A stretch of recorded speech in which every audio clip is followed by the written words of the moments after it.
3 तरह का जल शिव को समर्पित होता है और वो तीनों तरह के जल का अलग अलग भाव मारा।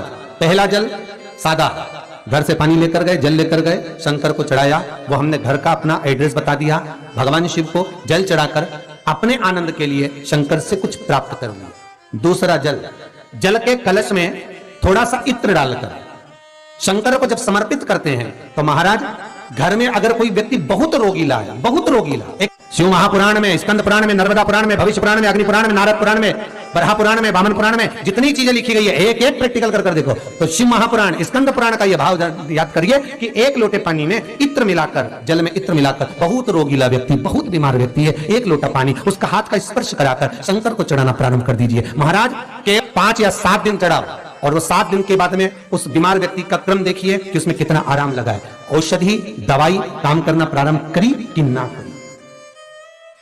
केवल इत्र समर्पित, इत्र का जल। तो पहला जल सादा, दूसरा जल है इत्र का, और महाराज तीसरा जल जो शिव महापुराण के अंतर्गत कहा गया है बेलपत्र का जल। तीसरा जो जल है वो बेलपत्र का जल। बेलपत्र का जल कैसा?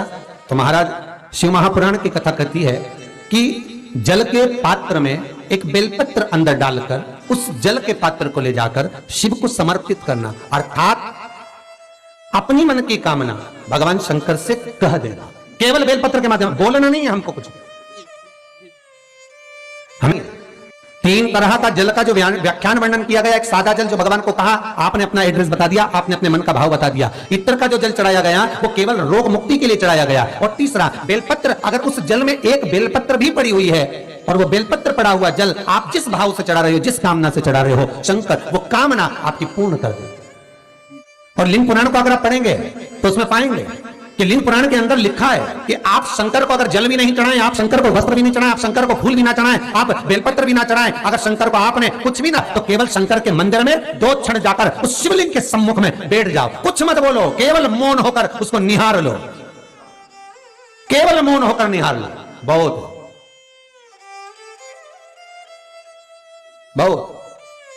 जो हनुमान जी महाराज को 3 तरह की माला समर्पित होती है, एक आंकड़े, दूसरी बेलपत्र के पत्ते की, तीसरी पीपल के पत्ते की। ये 3 तरह की माला जब शंकर हनुमान जी महाराज को समर्पित होती है, जिस समय पर अगर व्यक्ति के जीवन में बहुत भारी रोग हो गया है, बहुत ज्यादा कष्ट हो गया है, कैंसर जैसी बीमारी भी अगर उसको घेर ली है और किडनी लीवर सब बेकार हो गया, तो निवेदन है पीपल के पत्ते की माला बनवाओ, 108 पत्ते की, और हनुमान चालीसा का हर पत्ते पर स्मरण करिए। महाराज आप हनुमान चालीसा जाओ, माला में गांठ लगाते जाइए, और वो माला जो व्यक्ति कैंसर से पीड़ित है हाथ का स्पर्श कराइए और शंकर को चढ़ाइए। केवल अष्टमी तिथि के दिन यह माला समर्पित होना चाहिए, शुक्ल पक्ष की अष्टमी के दिन। आप 2 या 3 अष्टमी को कर देखिए, अपने आप दवाई लगना प्रारंभ होगी, कैंसर जैसा रोग भी धीरे धीरे समाप्ति पर आएगा। महाराज पर करना शुक्ल पक्ष की अष्टमी को। महाराज कोई बच्चा एग्जाम में बैठ रहा है, सीए की पढ़ाई कर रहा है, कोई बहुत बड़े एग्जाम में बैठा, पास हो ही नहीं रहा, बहुत हार गया, बेलपत्र की माला चढ़ाई। पर बेलपत्र की जो माला है वो केवल प्रदोष पर चढ़ती है। श्री हनुमान जी महाराज आप बेलपत्र की माला चढ़ाओ, 108 बेलपत्र आप श्री शिवाय नमस्तुभ्यम मंत्र का जाप कर गांठ लगाकर भगवान श्री हनुमान जी महाराज के सामने पहुंचकर माला को सीधी रखकर, जो व्यक्ति एग्जाम में बैठ रहा है, नौकरी के लिए, अन्य पढ़ाई के लिए, अगर कंपटीशन एग्जाम में भी बैठ रहा है, तो माला को हनुमान जी महाराज, और हनुमान जी कौन से होना चाहिए? पूर्वमुखी। हनुमान दक्षिण मुखी नहीं चाहिए, पूर्व में जिन हनुमान जी का मुख हो वो माला ऐसी समर्पित कर हनुमान चालीसा का पाठ कर 3 बार स्मरण कर माला श्री हनुमान जी को पहना दीजिए। ऐसा कोई एग्जाम नहीं जिसमें से आप निकल ना पाए महाराज, पर करना आपको पड़ेगा। प्रदोष का दिन होना चाहिए, प्रदोष के भगवान, और प्रयास जहां तक हो सके प्रदोष काल में अगर चढ़ाएंगे तो ज्यादा फलदायी रहेगा, प्रदोष काल में। तीसरी है आंकड़े की माला। महाराज आंकड़े के पत्ते की जो माला होती है, यह माला कार्य की सिद्धि के लिए होती है।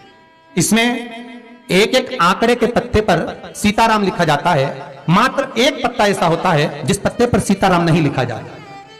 108 पत्ते में से एक पत्ता, बस उस पत्ते को हथेली में रखकर उल्टा हाथ आपको रखना है और अपनी कामना कर उस पत्ते को बांध देना है। ये जरूरी नहीं है कि 25 के बाद बांधो, 50 के बाद बांधो या 100 के बाद बांधो, आपकी मर्जी पड़े, उस खाली पत्ते को कहीं पर भी बांध दीजिए और उस माला को अपना कर श्री हनुमान जी महाराज को समर्पित कर दीजिए। महाराज इसके लिए कोई तिथि, कोई दिन, कोई वार निश्चित नहीं है।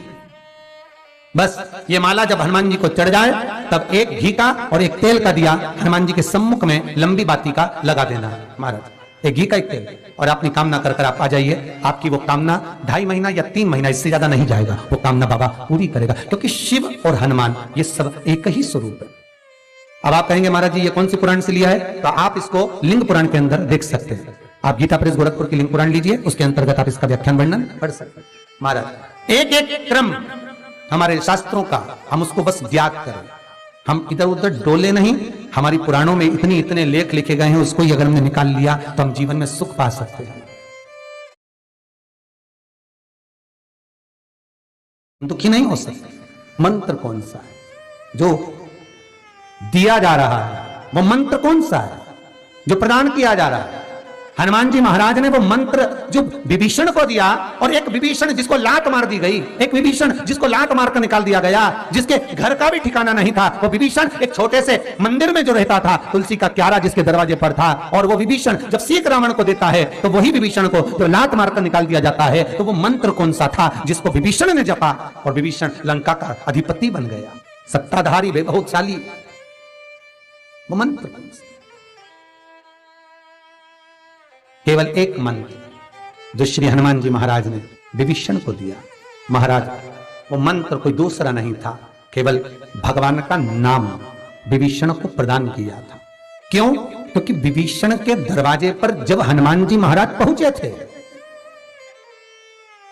विभीषण के द्वार पर जब हनुमान जी महाराज पहुंचे तो विभीषण के दरवाजे पर जाकर क्या देखते हैं कि सब कुछ विभीषण के यहां पर है, और विभीषण लगा हुआ है, कभी यहां पर प्रणाम करता है, कभी वहां प्रणाम करता है, कभी विभीषण यहां जाता है, यहां नमन करता है, कभी विभीषण वहां नमन करता है, कभी विभीषण इस स्थान पर जाता है, विभीषण यहां मत डोल रहा है, ये हनुमान जी देख रहे हैं। घर में दिखाया तो वास्तु दोष है, क्या करें? पाइप तोड़वा के इधर का इधर कर दो, सीढ़ी तोड़वा के इधर कर दो। राशि में दिखवाया तो ग्रह दोष है। सारे दोष मनुष्य को नजर आते हैं और सब कुछ कर लेता है वो, पितृ दोष के लिए भी, वास्तु दोष के लिए भी, ग्रह दोष के लिए भी, पर मनुष्य को सारे दोष नजर आते हैं। जब दुख आता है बस एक दोष नजर नहीं आता अपने कर्मों का कि पहले क्या कर कर आया, वो भी तो दिखवाओ किसी महाराज से।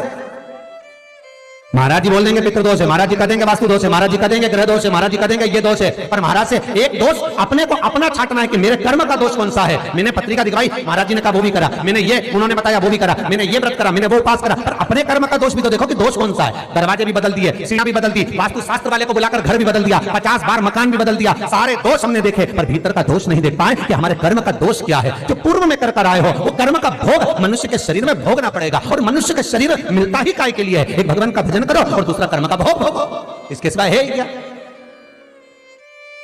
का शरीर केवल 2 कारणों से मिला है, एक कर्म का भोग भोगने के लिए और एक भगवान का भजन करने के लिए। तो कर्म का भोग भी भोगना और भगवान का भजन भी करना है, तो क्यों करना है? तो शिव महापुराण की कथा कहती है कि जितना तुम भजन करते रहोगे तो ये दुख जो आता है ये धीरे धीरे कटता रहेगा, बस भजन से दूर मत होना। श्री शिवाय नमस्तुभ्यं, श्री शिवाय नमस्तुभ्यं, श्री शिवाय नमस्तुभ्यं।